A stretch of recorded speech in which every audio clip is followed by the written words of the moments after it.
Hey guys, it's Hank from Nintendome, and I'm going to be giving you a quick overview of both the L-3 Nozzlenose and the custom E-Liter 3K.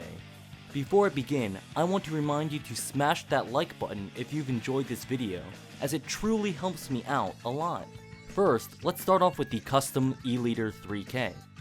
As you probably already know, the E-Liter 3K is an excellent weapon for controlling critical points on a map.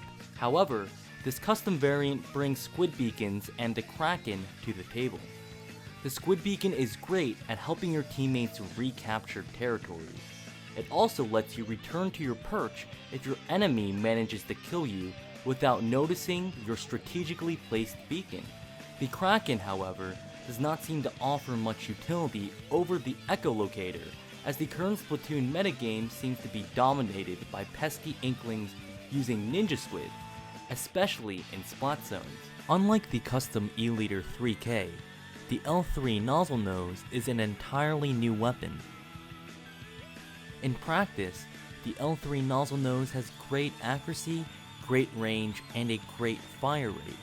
The problem, however, lies within the unique mechanics Nintendo has decided to include with this weapon. This is the only gun in the game so far that cannot shoot continuously. By this, I mean that you cannot hold ZR to shoot with this weapon. Every time you want to shoot a new burst of bullets, you need to press ZR again. This leads to many problems. Sure, each time you press ZR, you are effectively shooting 3 bullets, but those bullets collectively only do 87 damage. That means that the Nozzlenose requires 2 ZR presses regardless of how many defense up main abilities your opponent has. Unfortunately, it also means that putting 3 strength up main abilities will only boost the damage output to 99.9 damage. The Disruptor sub ability can help mitigate this a little bit, as it does make it easier for you to hit your opponent with 2 bursts, but it's not something you should rely on.